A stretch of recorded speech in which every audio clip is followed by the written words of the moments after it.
So let's give a warm round of applause for George John.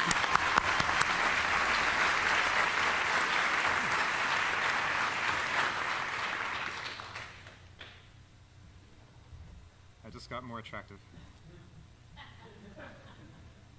All right, thank you. All right, well, it's a pleasure to follow, Tim. That was a really inspiring talk. At Rocket Fuel, now that you've just heard about SpaceX, sadly, I can't entertain you with stories of real rockets. It's a metaphorical name. Although our first landlord in Redwood City wasn't so sure. We started off in one lagoon over by the lagoon. It's an aptly named street. And subleasing from UPS, and they put all these extra clauses in the lease agreement that we weren't allowed to bring explosives on site. We do advertising with a lot of technology it's actually related to Tim's talk about trying to anticipate what someone might want. If you can get that right with advertising, you can save a lot of annoyance on the part of consumers, and you can actually really help companies accelerate their success, by getting their message in front of the right people if they're not as inspired by a clever board member to do viral marketing as Hotmail was. Maybe they can come to us and we can help them out with some ads. Let's see, right button. So we do have kind of a rocket science-y heritage. I worked at NASA Ames, as did one of my co-founders. Me on precursors to the Mars rover program, and he on space shuttle controls. It's a challenging thing that comes in at 25 times the speed of sound, and keeping that thing aerodynamically stable as it slows down is not easy. But both of us, I don't know, there's something about advertising that's a little lovable and incorrigible, and both of us were drawn to help advertisers with technology.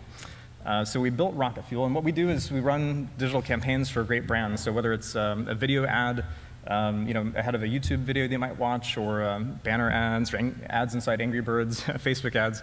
Our job is to help get these in front of the right people so that we can create the right results for advertisers. It's a challenging thing.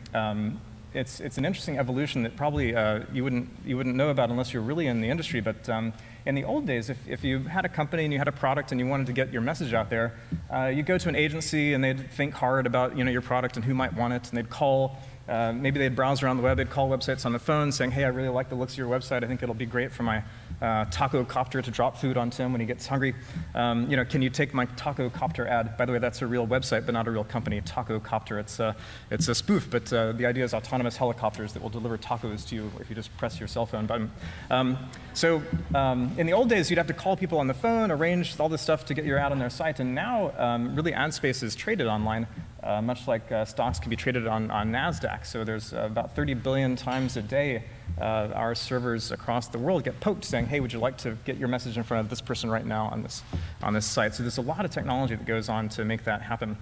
We used to be proud to tell you the exact number of people we had in different cities around the world, which sort of belies our evolution from a little company to a big company. Never mind, it's too hard to keep those numbers up to date. But we have about 400 people now around the world, all managed sort of from our headquarters here in Redwood City.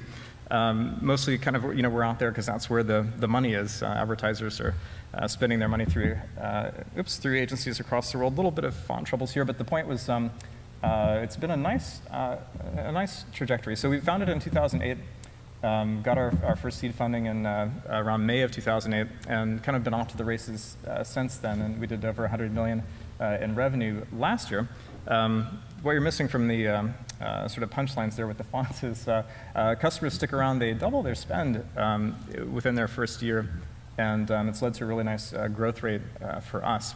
The kind of key thing going on here, and this is maybe a bit related to Tim's broader themes, if you look at the history of computing, so you can argue the first serious use of computing was the 1890s census using a Hollerith tabulating machine. It's a machine that you punch into these cards, letters and numbers, and then the system overall kind of can store them and retrieve them and add them up once in a while. And if you look at computation going ahead into the 2000s, I worked at Salesforce.com. It's a very cool company, but really the screens in Salesforce.com are screens where you can type letters and numbers, it'll store them, retrieve them, and add them up once in a while. But it's not doing anything by itself. And if you contrast that now with Watson winning Jeopardy, and now if you've been watching the news, maybe being better than doctors at actually diagnosing diseases.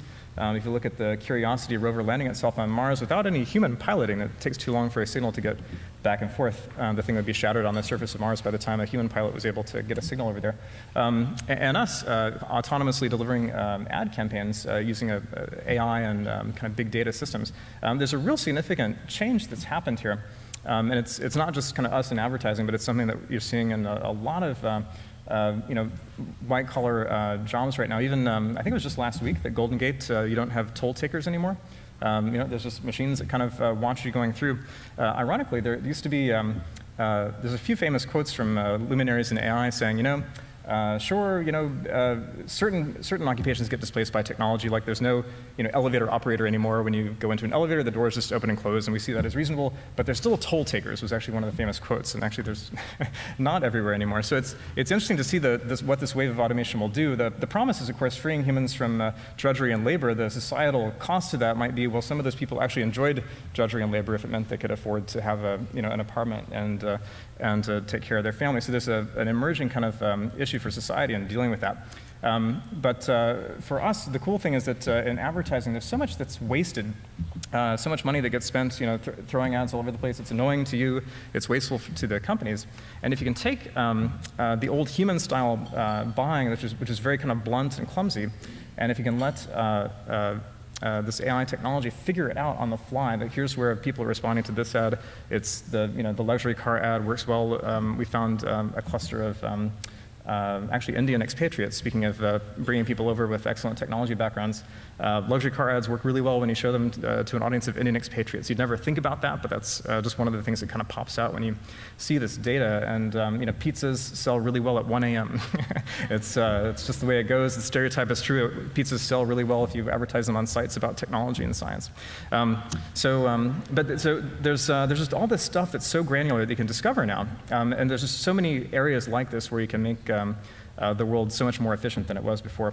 I won't brag a lot about our customers, but it's been fun as we grow. When we were little and we had about 5 customers, there were like 3 of them were well-known brands, and I would always be so proud to be out with my kids and a BMW would pass us, and I could say, Daddy's company advertises BMW.